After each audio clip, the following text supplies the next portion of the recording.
Jamia Millia Islamia firing मामला लोकसभा में पहुंचा।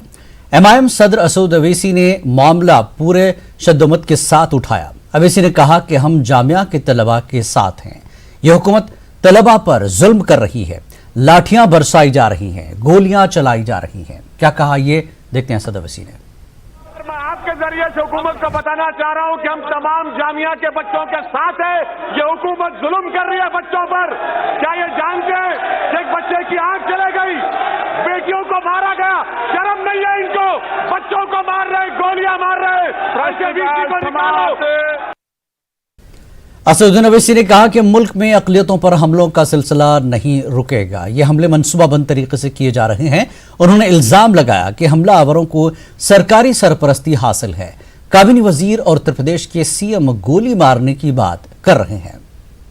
ये तो पूरा प्लान से हो रहा है और रुकने वाला नहीं है, क्योंकि जब एक कैबिनेट के मंत्री कहते हैं कि गोली मारो, तो वही इसका नतीजा हम देख रहे हैं। ये रुकेगा नहीं, क्योंकि इनको जब ऊपर से इनकरेजमेंट मिल रहा है और वो भी कैबिनेट के मंत्री से, तो ये तो रुकेगा नहीं और होगा। आईपीसी में आप इंसाइटमेंट अबेटमेंट पढ़ लीजिए, क्लियर ऑफेंस बनता है जो लोग इस तरह का स्टेटमेंट दे रहे हैं और जो उसके बाद जो वाक़यात हो रहे हैं, ये तो इंसाइटमेंट अबेटमेंट का केस बनता है इनके ऊपर। और अजीब बात यह है कि शाहीन नगर में जिसने गोली चलाई उस पर 307 नहीं लगेगा, अटेम्प्ट टू मर्डर, और कह रहा है कि मैं ट्रैफिक से तंग आ गया था। तो भाई हम भी ट्रैफिक में रोज़ फंसते, मैं खुद भी गाड़ी चलाता हूँ, तो क्या सबको ये डिफेंस मिलेगा क्या? और कहता है कि ये देश एक रिलीजन का है। जामिया में कहता है कि आज़ादी देंगे और गोली मार रहा है और पुलिस देख रही है। ये क्या हो रहा है भाई? सुनिए, और योगी खुद गोली की बात कर रहे हैं। एक स्टेट का मुख्यमंत्री है, आपने संविधान पर ओथ लिया है, आप गोली की बात करते हैं। आपकी ज़बान से तो इंसाफ निकलना चाहिए, वो नहीं निकलता, गोली निकलती है। चुनाव के तक नहीं, पूरे देश में इसी तरह कर रहे हैं। पिछले 5.5 साल में इतने जो वाक़यात हुए मॉब लिंचिंग के, ये सब चीज़ें तो इन्हीं इसलिए हुए कि इनको मालूम कि सरकार उनको सपोर्ट करेगी। सेक्युलर एंड वुमेन्स ऑर्गेनाइजेशन की जानिब से हैदराबाद के मीनार गार्डन में शहरियत तरमीमी कानून एनआरसी और एनपीआर के खिलाफ एहतजाजी प्रोग्राम मुनक्किद किया गया। इस एहतजाजी प्रोग्राम में खवातीन की बड़ी तादाद ने शिरकत की। खवातीन ने मुतनाज़ा कानून सीएए, एनआरसी और एनपीआर के खिलाफ एहतजाज दर्ज करवाया। अवाम मुखालिफ कानून को वापस लेने की मांग की गई। सब यही चाहते हैं, हम भी चाहते हैं कि हैदराबाद की औरतें इनकलाब का हिस्सा बने, क्योंकि ऐसे कानून लाए जा रहे हैं जो हमारे संविधान के ख़िलाफ़ है, जो हमारे हिंदुस्तान को एकता को तोड़ना चाहते हैं। और ये एक ऐसी आइडियोलॉजी ला रहे हैं जिससे पूरे हिंदुस्तान में जिससे हिंदुस्तान में नफ़रत फैलाई जा रही है। जैसा कि शाहीन बाग में फायरिंग हुई, तो जो अरेस्ट हुआ है वो बोलते हुए जाता है कि यहाँ पे सिर्फ हमारी ही चलेगी, यहाँ पे सिर्फ हिंदू ही रहेंगे। हमारे लिए हमको मायूस होने की ज़रूरत बिल्कुल नहीं है। इंशाअल्लाह हम जो गवर्नमेंट के जो इक़दाम हैं उसको तोड़ के रहेंगे, उसके ख़िलाफ़ हम सख्ती से हम एहतजाज करेंगे, लड़ेंगे, और हम कभी किसी गलत कानून को हम ना पनपने देंगे, ना हम कबूल करेंगे, ना हम कोई पेपर दिखाएंगे, ना हम कोई हुकूमत के किसी गलत फ़ैसले का हम साथ देंगे। और हम हुकूमत के शुक्रगुज़ार हैं, हम शुक्रिया अदा करते हैं मोदी हुकूमत का और वो तानाशाह का, अमित शाह का, कि उनकी एक गलत फ़ैसले ने सारे हिंदुस्तान को एक कर दिया। सारे हिंदुस्तान की ख़वातीन को एक प्लेटफॉर्म पे उन्होंने जमा किया है। ये बहुत मुश्किल था। और शहरियत तरमीमी कानून के खिलाफ मुल्क भर में एहतजाज जारी है। दारुल उलूम हैदराबाद में भी शहरियत तरमीमी कानून के खिलाफ ख़वातीन का एहतजाजी धरना मुनक्किद हुआ, जिसमें उलमा दीन के अलावा मुख्तलिफ ख़वातीन तंजीमों के जिम्मेदारों और सैकड़ों ख़वातीन ने हिस्सा लिया। इमाम सदर असद अवैसी ने भी एहतजाजी जलसे से खिताब किया। उन्होंने कहा कि सियाह कानून के खिलाफ पुरअमन एहतजाज करने वालों पर जुल्म किया जा रहा है। मुल्क के अवाम इसका जरूर जवाब देंगे। असद अवैसी ने कहा कि सियाह कानून के खिलाफ एहतजाज करने वालों की कुर्बानियां रायगा नहीं जाएगी। शहरियत तरमीमी कानून के खिलाफ हम बहुत जल्द जेल भरो आंदोलन शुरू करने वाले हैं।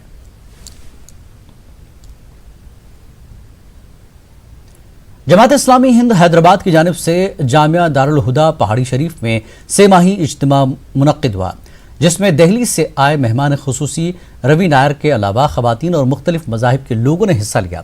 रवि नायर ने अपने खिताब के दौरान कहा कि आरएसएस इस मुल्क को हिंदू राष्ट्र में तब्दील करना चाहती है। महात्मा और अंबेडकर के कानून को बदलने की कोशिश की जा रही है। उन्होंने ये भी कहा कि हम पूरे मुल्क में एक तहरीक चलाकर बीजेपी हुकूमत की धोखाधड़ी से अवाम को वाकिफ करवाएंगे और शहरियत तरमीमी कानून को वापस लेने तक ये तहरीक जारी रहेगी। ये हम लोग जो कर रहे हैं ये गांधीयन है, हम लोग गांधी जी के फॉलोअर्स हैं, तो यही है हमारा जो स्ट्रेंथ है, ये हमारा स्ट्रेंथ है। वो लोग बहुत कोशिश कर रहे हैं कि हम लोग को प्रोवोक करने के लिए एक हिंदू मुस्लिम लड़ाई, कम्युनल राइट्स क्रिएट करने के लिए, पर हम लोग we should not be provoked. हम जो भी है हम लड़ेंगे, हम नहीं झुकेंगे, हम पीछे नहीं हटेंगे। ये 3% की वजह से हम सब बर्बाद होने वाले हैं और हम सब इकट्ठा मिलके एक साथ मजहब को अलग रख के ये जंग लड़ना है। और ये जंग इसलिए लड़ना है कि नहीं हम मर मिटेंगे, नहीं हम जीतेंगे, ये सोच के हम लड़ेंगे। क्योंकि आजादी किसके है? हमारे है। हम एक है और हम आजादी के लिए लड़ रहे हैं। ये फिर से एक नॉन कॉपरेशन इंडिपेंडेंस मूवमेंट है। आप ये सोच के बाहर निकलिए, हम लड़ेंगे, हम जीतेंगे। हैदराबाद के कुली कुतुब शाह स्टेडियम में अखंड भारत संघर्ष समिति की जानिब से शहरियत तरमीमी कानून NRC और NPR की तायद में मीटिंग रखी गई। इस मीटिंग में बीजेपी, VHP, बजरंग दल के अलावा दीगर तंजीमों के लीडरों और कारकुनों ने शिरकत की। उन्होंने CAA, NRC और NPR के खिलाफ एहतजाज करने वालों पर तनकीद की। इस मौके पर इश्तियाल अंगेज नारे और तकारीर की गई।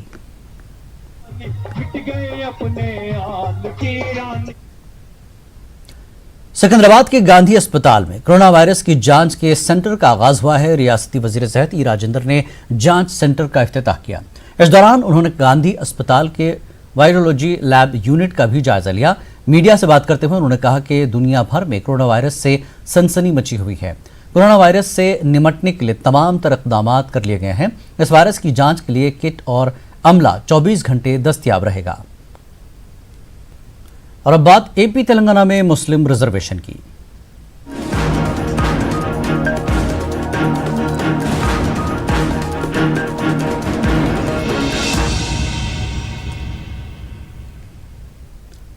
तेलुगु रियासतों AP व तेलंगाना में मुस्लिम रिजर्वेशन पर 4 फरवरी को सुप्रीम कोर्ट की 5 रुकनी आईनी बेंच पर समाअत होनी है। मुस्लिम तंजीमों ने आंध्र प्रदेश और तेलंगाना हुकूमतों से इस केस में कामयाबी के लिए मौसर नुमाइंदगी की अपील की है ताकि रिजर्वेशन की बरकरारी यकीनी हो। वज़ीर के मुत्तहदा आंध्र प्रदेश के साबिक़ वज़ीर आला अंजनी YS राजशेखर रेड्डी ने पसमानदा मुसलमानों को तालीम, रोजगार, मुलाजमत और दीगर शोबों में 5% रिजर्वेशन फराहम किया था, लेकिन रिजर्वेशन 50% से ज्यादा होने पर रिजर्वेशन को 4% किया गया। तब से आज तक दोनों तेलुगु रियासतों में पसमानदा मुस्लिम तबका 4% रिजर्वेशन से इस्तेफादा कर रहा है। अब देखने वाली बात यह है कि रिजर्वेशन की बरकरारी के लिए AP के वज़ीर आला जगन मोहन रेड्डी और तेलंगाना के वज़ीर आला के चंद्रशेखर राव किस हद तक संजीदा हैं। आंध्र प्रदेश और तेलंगाना के अंदर राजशेखर रेड्डी साहब ने जो 4% रिजर्वेशन दिया था वो आज सुप्रीम कोर्ट में 4 तारीख को नंबर 1 पे कोर्ट नंबर 3 में लिस्ट होने वाला है। हम मुस्लिम यूनाइटेड फ्रंट की तरफ से हुकूमत आंध्र प्रदेश और हुकूमत तेलंगाना से दरख्वास्त करते हैं कि वो इमीडिएट अपने एडवोकेट्स को जो कॉन्स्टिट्यूशनल एक्सपर्ट्स हैं उनको अलर्ट करे और मुस्लिम रिजर्वेशन की तहफ़्फ़ुज़ के लिए वो इमीडिएट एक्शन में आए। कॉन्स्टिट्यूशनल बेंच का एग्जीक्यूट होना और उसमें इमीडिएट से ये केस को जो है लिस्ट में नंबर 1 पर लाना, ये कोई साजिश नज़र आ रही है। हम हुकूमत आंध्र प्रदेश और हुकूमत तेलंगाना दोनों को हम अलर्ट करना चाहते हैं कि ये मुस्लिम रिजर्वेशन जो पिछले 10-12 साल से चल रहा है ये अब खतरे में पड़ रहा है। अगर खुदा ना खास्ता ये रिजर्वेशन मारा जाता है या कैंसिल कर दिया जाता है तो इसकी पूरी जिम्मेदारी दोनों हुकूमतों पर होगी, क्योंकि उन्होंने अब तक जो है उसका सही तरीके से नोटिस नहीं लिया है। राजशेखर रेड्डी साहब ने मुसलमानों के लिए 4% रिजर्वेशन दिए थे, वो कोर्ट में चल रहा था, वो कॉन्स्टिट्यूशन बेंच पे आने वाला है। इसके मतलब से CM अभी आंध्र प्रदेश और तेलंगाना के सीएम इस पे ध्यान दे के इस बिल पे इस कोर्ट कार्रवाई में कहा भी कमी नहीं सका, ये कोर्ट में विन होने के सोर्सेस देखना चाहिए। हमारे वैएस राजशेखर रेड्डी के फर्जंद जनाब जगन राजशेखर रेड्डी भी इस कार्यक्रम को जरूर साथ देकर हमारे मुसलमान वो जबान दिए हैं, मुसलमानों को कोई भी धक्का है तो मैं साथ रहूंगा, मुसलमानों के साथ रहूंगा।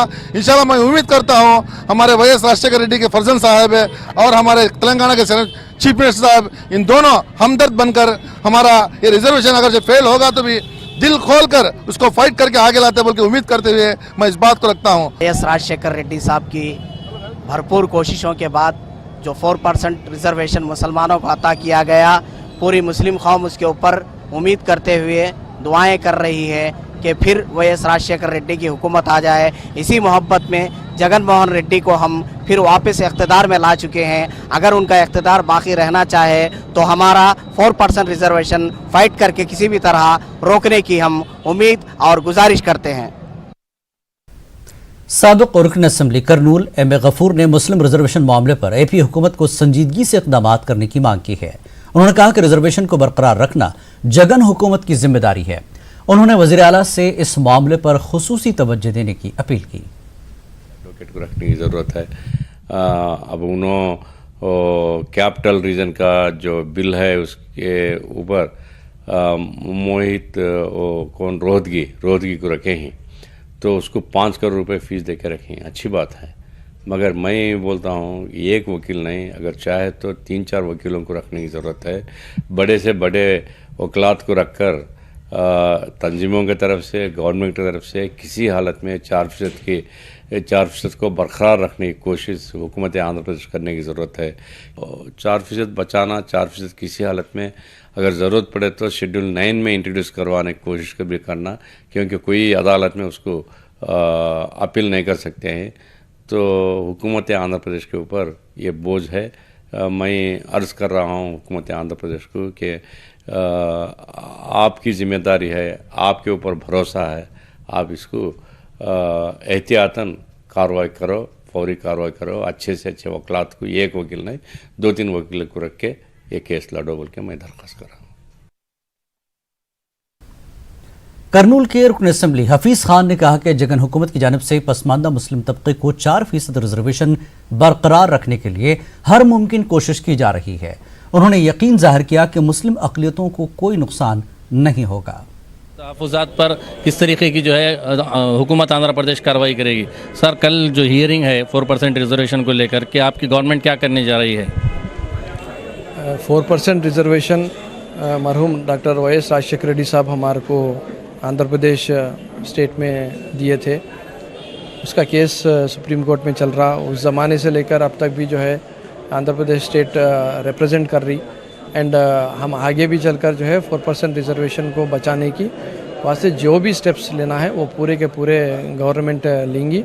और ये क्योंकि राजशेखर रेड्डी साहब खुद दिए थे सो चीज़ है, तो राजशेखर रेड्डी साहब के फर्जंद जगन मोहन रेड्डी साहब भी उसको उतनी ही अहमियत देकर उसको बचाने के लिए, उसके लिए जो भी स्टेप्स लेना है वो लीगल स्टेप ज़रूर लेकर उसको जो है उसी तरीके से बरकरार रखने की कोशिश करेंगे। रियासत के अंदर जो है 4 मुस्लिम अक़लियती कायदीन हैं, रुकन असम्बली है, तो इनमें से कोई कल सुप्रीम कोर्ट को हाजिर होने का कोई मंसूबा है या हुकूमत की जानिब से कौन कल जो है रिप्रेजेंट करने वाला है?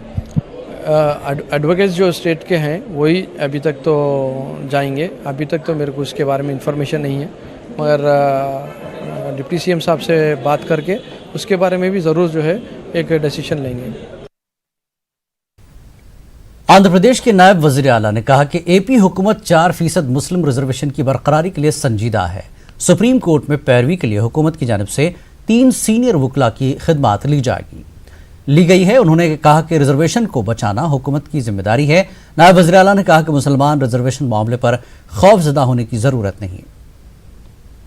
वेंकट रमणी साहब और उसके बाद जॉयदीप गुप्ता और नागेश्वर रेड्डी साहब, ये 3 सीनियर एडवोकेट्स को हुकूमत आंध्र प्रदेश जो कल सुनवाई जो 4% रिजर्वेशन का सुनवाई आ रही है उसके ऊपर वहाँ पे अपनी बात रखने के वास्ते इनको अपॉइंट किया है। और हम सारे आंध्र प्रदेश के मुसलमानों को ये मुतमईन दिलाना चाहते हैं कि आपको ही घबराने की ज़रूरत नहीं है।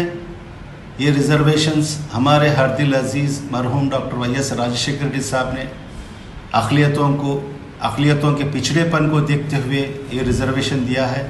इसको बरकरार रखना उनके फ़र्ज़न अब हमारे हर दिल अजीज़ chief minister Shri YS Jaganmohan Reddy साहब का और हमारे हुकूमत आंध्र प्रदेश का फ़र्ज़ बनता है।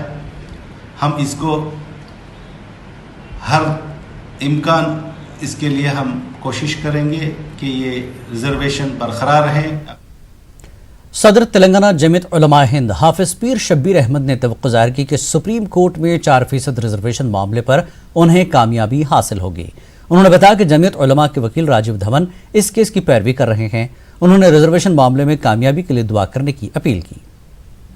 उन्होंने 5% का ऐलान किया था। कुछ फ़िरक़ापरस्त ताकतों ने 5% को हाईकोर्ट में चैलेंज किया, तो उसको हमने जो है ना फिर हमने जो है ना वकला को हम भी लड़े और गवर्नमेंट ऑफ आंध्र प्रदेश राजशेखर रेड्डी के वकला लड़े। ये इतराज़ किया कि 5% जो है नहीं हो सकता क्योंकि 51% हो जा रहा, लिहाजा 50% होगा। तो उन्होंने बाद में वो जो है ना 4% किया। 4% करने के बावजूद भी जो है और जो हमारे ख़िलाफ़ जो ताकतें थी फ़िरक़ापरस्त ताकतें, उन्होंने कोर्ट में ले गए, हाई कोर्ट में ले गए।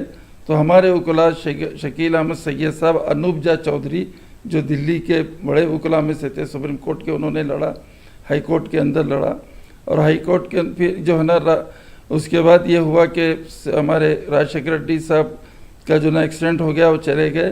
तो रोशिया साहब ने हमारा साथ दिया और जब उनके वकील भी लड़े, हमारे वकील भी लड़े सुप्रीम कोर्ट के अंदर, तो उस वक्त हमें स्टे मिला। 2005 से लेकर आज तक ये चल रहा है रिजर्वेशन। धवन साहब जमीयत उलमा के जो है ना मुकदमे को वो लड़ रहे हैं। इस मुकदमे के अंदर और भी है लोग हैं, जैसा सुल्तान उलूम कॉलेज के जो है ना ज़फ़र साहब हैं और इसी तरह असदुद्दीन नवीसी साहब भी अभी जो है ना उन्होंने भी दाखिल किए हैं, उन्हें भी जो है ना वकला को खड़ा कर रहे हैं। हमें उम्मीद है कि बड़े बड़े वकला जब खड़े होंगे और राजीव धवन साहब भी खड़े होंगे तो कुछ ना कुछ अच्छा रिजल्ट आएगा। और मुसलमानों से अपील करता हूँ कि वो दुआएं करें। शहरियत तरमीमी कानून NPR और NRC के खिलाफ एहतजाज का सिलसिला थमने का नाम नहीं ले रहा है। आंध्र प्रदेश के विजयवाड़ा में मुख्तलिफ मुस्लिम तंजीमों की जानिब से मुतनाज़ा शहरियत कानून NPR और NRC के खिलाफ एहतजाज जारी है। पुराने शहर विजयवाड़ा के भवानीपुरम कुमारवाड़ी पालम सेंटर से भारी रैली निकाली गई। इस रैली में मर्द खवातीन के अलावा सियासी पार्टियों के लीडरों ने शिरकत की। रियासती वजीर AB श्रीनिवास और CPM लीडर बाबू राव ने रैली में शिरकत की।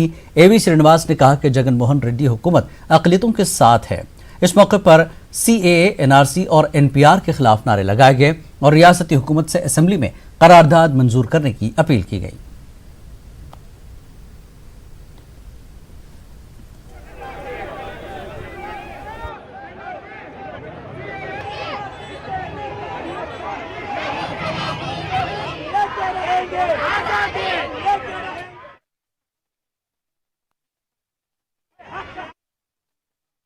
ఆంధ్ర ప్రభుత్వం CAA కావచ్చు, NRC కావచ్చు, NPC కావచ్చు ఉందో దాన్ని వ్యతిరేకిస్తూ ఈరోజు దేశంలో అందరూ కూడా బయట రావడం జరిగింది. దానిలో భాగంగా ఇక్కడికి వచ్చారు. ఈరోజు మా గౌరవ ముఖ్యమంత్రి గారు కూడా దీన్ని పూర్తిగా వ్యతిరేకిస్తామని చెప్పి గౌరవ ముఖ్యమంత్రి గారు అనౌన్స్ చేశారు. అదేవిధంగా మా పార్లమెంట్లో కూడా మా మితిన్ రెడ్డి గారు MP గారు కూడా మా ఫ్లోర్ లీడర్ మా పార్లమెంటరీ పార్టీ అధ్యక్షులు అయిన వారు కూడా రేపు ఈ బిల్లు వస్తే కనుక మేము అడ్డుకుంటామని చెప్పని ఏదైతే వారు చెప్పారో దానికి, ఎందుకంటే ఏ ఒక్కరికి కూడా ఇబ్బంది లేకుండా ఉండాలని చెప్పని, ముఖ్యంగా చెప్పాలంటే బడుగు బరుగు BC, SC, ST, మైనార్టీ అందరికీ కూడా ఈ ప్రభుత్వం అండగా ఉంటుంది.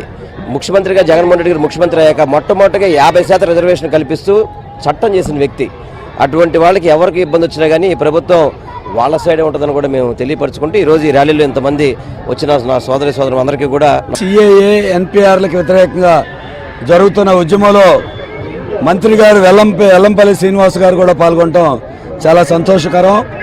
అయితే గతంలో పార్లమెంటులో TDP, YCP పార్టీలు బిల్లుని మద్దతునిచ్చినాయి. ఇప్పుడు అసెంబ్లీలో తీర్మానం చేయటం ద్వారా ఇప్పటికి 4 రాష్ట్రాల అసెంబ్లీలో తీర్మానం చేశారు. 13 రాష్ట్రాల ముఖ్యమంత్రులు ప్రకటించారు. ఈ రాష్ట్రంలో NPR అమలును అడ్డుకోవాల్సిన అవసరం ఉంది. కాబట్టి అసెంబ్లీలో తీర్మానం చేయడం ద్వారానే ఇది ఆగుతుంది. కాబట్టి మంత్రివర్యులు చొరవ తీసుకుని అసెంబ్లీలో తీర్మానం చేయించాలని, ఇప్పటికీ పార్లమెంట్లో జరిగినటువంటి ఓటింగ్కి మద్దతునిచ్చేందుకు ప్రజలకు కూడా వివరణిస్తే వారి చిత్తశుద్ధిని కూడా అర్థం చేసుకోవడానికి రాబోయే కాలంలో బీజేపీకి వ్యతిరేకంగా రాష్ట్రంలో అన్ని పార్టీలు కలిపి ఒక ఐక్య ఉద్యమం చేయడానికి కూడా అవకాశం వస్తుంది. కాబట్టి అసెంబ్లీలో కూడా తీర్మానం చేయాలని చెప్పేసి అందరి తరఫున కోరుతాం.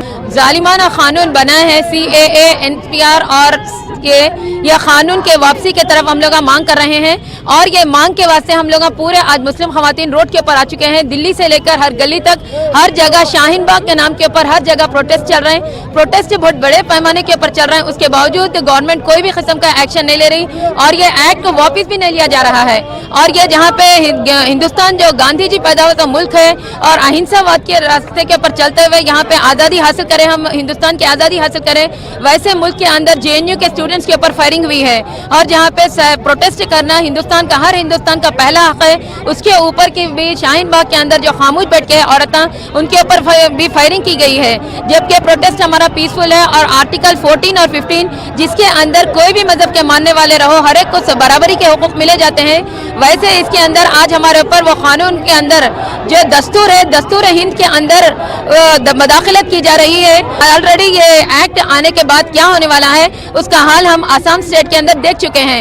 उसके अंदर आसाम में 19 लाख लोग अपनी शहरियत खो चुके हैं। उसके अंदर वहाँ पे राष्ट्रपति जो काम करे हैं फखरुद्दीन अली अहमद उनके खानदान वाले के लोग हैं और अनवरा तैमूर 3 बार चीफ मिनिस्टर का काम कर चुकी है, उनका नाम निकल गया है। ऐसे बड़े बड़े लोगों, पढ़े लिखे लोगों के नाम ही निकल चुके हैं, तो आम पब्लिक की हालत क्या होने वाली है। और जबकि मुल्क के अंदर 3 वक्त खाना खाना भी मुश्किल है लोगों को और फ्लड्स की वजह से, सैलाब की वजह से हर साल लोग घर बार हर चीज लोग खो चुके हैं। वैसे जगह पे अपने लिए अपने शोहरियत को बचा के रखना बताना कितना, ये देखिए कितना आज ये हालात की वजह से मुसलमान औरतें पूरे रोड के ऊपर आ चुके हैं और हमारी गवर्नमेंट से ये अपील है कि वो एक्ट को वापस लिया जाए। NRC, CAA, NPR से मुसलमानों को आप खत्म करना चाहोगे तो आप खुद, आपकी प्रॉपर्टी खुद खत्म हो जाएगी। लिहाजा हम मोदी साहब से गुजारिश करते हैं कि फौरन NRC, NPR, CAA बिल जो है उसको फौरन रद्द किया जाए। तो काला कानून ले लेके आके मुसलमानों के ऊपर रखना बोल के समझते हैं, ये कभी नहीं चलेगा। ये अम्बेडकर, बाबा साहब अम्बेडकर लिखे तो कॉन्स्टिट्यूशन को जो है ना छेड़छाड़ करने का इरादा ये है। ये कभी भी जो है ना कॉन्स्टिट्यूशन को खराब करने का काम करेंगे तो खुद मिट जाएंगे, मगर कानून नहीं मिटेगा। इस बुलेटिन में फिलहाल इतना ही। आदाब।